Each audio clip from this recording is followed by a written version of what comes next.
Welcome to Linkronicity, where your journey and destiny link. I'm Stacey, Kumagai, linkologist, and I'm here to help you link your life. Today we're going to be talking about the worry link, and today's video comes to you courtesy of a question from Zaman of Dubai. Hey Zaman, thanks for writing in. Zaman writes, "Hello Linkronicity, I enjoy your blogs and videos. I had no idea a person could have so many links. I'm writing to you as my mother. She seems to worry too much about my younger brother, who has not yet figured out what he wants to do with his life. Is there a way to help her with her worry link? I hate to see her worry so much. Thanks for your help. Kind regards, Zaman." Hi Zaman. Okay, I'm glad you wrote about this. Worry links, they're tough, right? I know, it's probably, as you said, it's tough to see your mother worries so much, specifically because she's worrying about your younger brother not being able to find his way yet.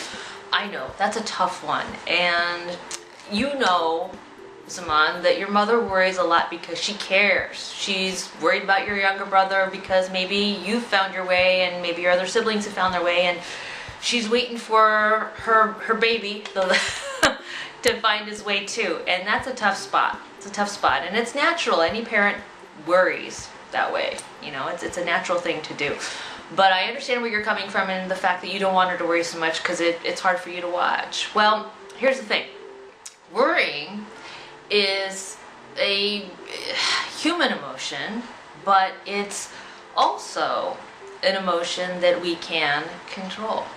And maybe your mother just needs to learn how to not have it overtake her to the point of being too anxious or too concerned about your brother not being able to figure out who he is. Now, here's the thing that you may want to tell her or show her in this video or explain to her if she's watching, is that worrying about someone else's pathway, even though it's natural because you care and you love them, it's not your homework. It's not your homework. And I know a lot of people are going to be coming at me with like, oh my gosh, you know, yeah, it doesn't matter if it's your sibling or your child or your parent or your friends or whoever. Everybody's pathway is their own, and it's unique to who they are. And so the homework that your brother has to do and the footwork he has to do on this journey is his.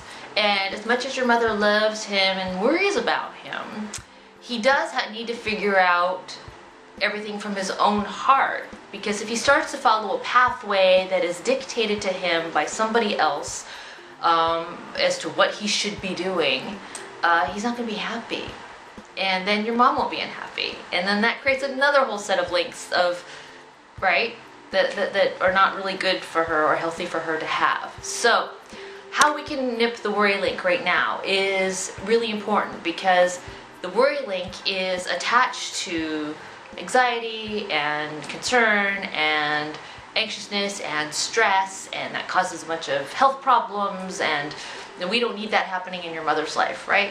So, and you don't need to be worried about your mother worrying about your brother, because see how it just like all unfolds into this ripple? So what you can do is do some meditation with your mom. Have her journal write.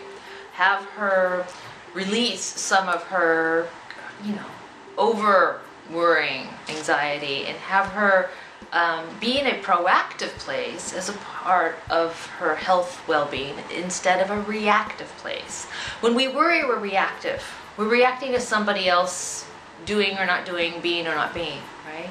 So if we decide to take our own emotions in our own hands and realize that worrying is reactive, not proactive, then we can start to make the tweak just in the awareness. Now, how you help her make the worry link disappear is get her proactive. Get her proactive on a pathway to do something. So I'm not just talking about time fillers. I'm talking about if she really is worried about your brother, then maybe she can be the teacher to show him. Maybe she needs to reflect back to the time when she couldn't figure out what she wanted to do, and choices that she had to make, and put him in the position of understanding that this is only temporary. He'll figure it out. He'll figure it out, and she can ask him some key questions, like what really are the things that he's interested in. You know, what are some of the things that made him feel the most joy? What skills does he like using? These are types of things that we can address on the pathway to figuring out what it is we want to do with our lives, the kinds of careers we want to have, the kind of difference we want to make, and that is the first step. That's the first step for him. And when we get him on that first step pathway, she can be the one to support and cheerlead and encourage. Now all of a sudden the worry link has shifted to something that's positive, something that's healthier for all of you, really. And then you can all get behind that movement and get behind that energy. And when you get into that zone, then the worry seems to dissipate, because now you feel less helpless and more in a place of feeling hopeful. And when you get to a place of feeling hopeful, then you're not worrying. And that's how we take care of that. So I hope that helps. Write me back if it doesn't, and we'll go through this a little bit further. And for those of you who have a question about a link in your life, write me, hit me up on social media, and I'll possibly do the next video for you. I'm Stacey Kumagai, your Linkologist, here to help you link your life. Be sure to follow me on Twitter or Facebook, Linkronicity, blogspot.com, and go to linkronicity.com for private coaching sessions. I hope you have a wonderful day without worry.